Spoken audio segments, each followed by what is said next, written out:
இன்றைக்கு கிறிஸ்தவர்கள் மத்தியிலே ஒரு விசுவாசி இன்னொரு விசுவாசியை பார்த்து கேட்கிற ஒரு கேள்வி, ரட்சிக்கப்பட்டிருக்கிறையா? இப்படி அவர்கள் கேட்கிற பொழுது சிலர் அதற்கான பதிலை சொல்ல முடியாதபடி தவிப்பதை நாம் பார்க்கிறோம். சிலர் குழப்பத்தோடு கன்ஃபியூஷனாக போயிடுவாங்க. சிலர் ஒரு ஸ்மைல் செய்துட்டு போயிடுவாங்க. ஆனால் இதற்கு பதில் சொல்ல வேண்டியது ஒவ்வொரு கிறிஸ்தவனுடைய கடமையாக இருக்கிறது. இந்த ரட்சிக்கப்பட்டிருக்கிறையா என்பதை குறித்தான சில முக்கியமான தகவல்களை நாம் அறிந்து கொள்ள வேண்டும். நம்மிடத்தில் அவர்கள் என்ன அடையாளத்தை எதிர்பார்க்கிறார்கள் என்பதை நீங்கள் தெரிந்து கொண்டால் இந்த ரட்சிப்பின் இதில் நீங்கள் இன்னும் அதிகமாய் வளர முடியும். இது மிகவும் பிரயோஜனமான ஒரு வீடியோ. இதை நீங்கள் கடைசி வரைக்கும் பாருங்கள். இது உங்களுடைய ஒரு விழிப்புணர்வை இது உங்கள் வாழ்க்கையில் கொண்டு வருகிற ஒரு காரியமாக இருக்கும். இந்த வீடியோ உங்களுக்கு பிரயோஜனமாக இருந்தால் நீங்கள் மற்றவர்களுக்கு அதை ஷேர் பண்ணுங்கள், லைக்ஸ் பண்ணுங்கள். சப்ஸ்கிரைப் பண்ணாதவங்க சப்ஸ்கிரைப் பண்ணுங்கள். ரட்சிக்கப்பட்டிருக்கிறையா என்ற ஒரு விசுவாசி இன்னொரு விசுவாசி பார்த்து கேட்குற பொழுது அதற்கு என்ன பதில் சொல்ல வேண்டும்? ரட்சிப்பு என்பது இலவசமான ஒரு காரியம். அப்படி நீ ரட்சிக்கப்பட்டிருக்கியா என்று கேட்கிற கேள்வியே தவறான ஒரு கேள்வி. ஆண்டவரை இயேசு கிறிஸ்து தம்முடைய இரத்தத்தாலே அவர் நம்மை மீட்டு கொண்டிருக்கிறாரு, நம்மை ரட்சித்திருக்கிறாரு. அப்படி அவங்க எதை எதிர்பார்க்கிறாங்க, எந்த பதிலை நீங்கள் சொல்ல வேண்டும் என்று எதிர்பார்க்கிறாங்கன்னா, நீங்கள் அந்நிய பாஷை பேசுகிறவர்களாக இருக்கணும் என்று அவர்கள் விரும்புகிறார்கள். ஆனால் தேவன் சொல்லுகிற காரியம் என்ன தெரியுமா?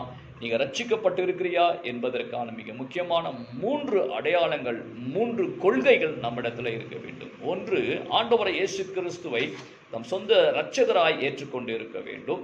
அது இருந்தால் நீங்கள் ரட்சிக்கப்பட்டீங்க என்று அது மிகவும் ஊர்ஜிதமான ஒரு காரியம். எந்த மனுஷனும் நீ ரட்சிக்கப்பட்டாய் என்று சொல்ல வேண்டியது அல்லது அடையாளப்படுத்த வேண்டியதோ ஊர்ஜிதப்படுத்த வேண்டியதோ கிடையாது.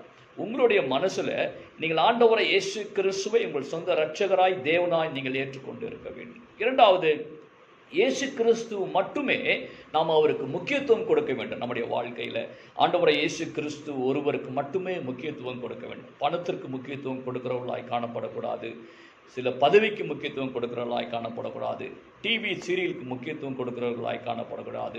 நமக்கு முன்பாக ஆண்டவரை இயேசு கிறிஸ்துவே நாம் அவருக்கு முக்கியத்துவம் கொடுக்கிறவர்களாக இருக்கும். நமக்கும் ஆண்டவரை இயேசு கிறிஸ்து மத்தியில் எதையெல்லாம் இருக்குதோ அவை எல்லாமே தேவனுக்கும் நமக்கு ஒரு தடையை கொண்டு வருகிற காரியம். அது உங்கள் ரட்சிப்புக்கு உங்களுக்கு தடையை ஏற்படுத்துகிற ஒரு காரியம். மூன்றாவதாக ஒரு காரியம், அவருடைய வருகைக்காய் காத்திருக்கிறவர்களாய் நாம் இருக்க வேண்டும். அவருடைய வருகைக்காய் காத்திருக்கிற ஒரு கூட்டமாய் நாம் அந்த கூட்டத்தில் ஒருவராய் இருக்க வேண்டும். கர்த்தர் ரட்சிக்கப்பட்டவர்களிடத்திலே எதிர்பார்க்கிற மிக முக்கியமான காரியம், கலாத்தியர் 5ஆம் அதிகாரம் 22ஆம் வசனத்தை நான் உங்களுக்காய் வாசிக்கிறேன். நீங்கள் நல்லா கவனிக்கலாம். நீங்கள் ஆவியின் கனி என்று சொல்லப்படுகிறது. அது அன்பு, சந்தோஷம், சமாதானம், நீடிய பொறுமை, தயவு, நற்குணம், விசுவாசம், சாந்தம், இச்சையடக்கம்.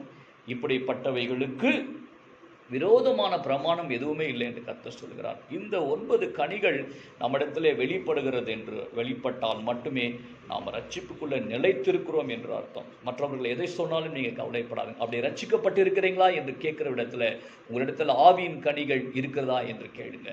அந்த 9 ஆவியின் கனிகள் நாம அது வெளிப்படுத்துகிற ஒரு காரியம். ஆவியின் கனிகள் spirit of gift, spirit of fruit is not a gift. ஆவியின் கனிகள் என்பது வரம் கிடையாது. கனி என்பது ஒரு மரம் தனக்குள்ளிருந்து வெளிப்படுத்துகிற ஒரு காரியம்.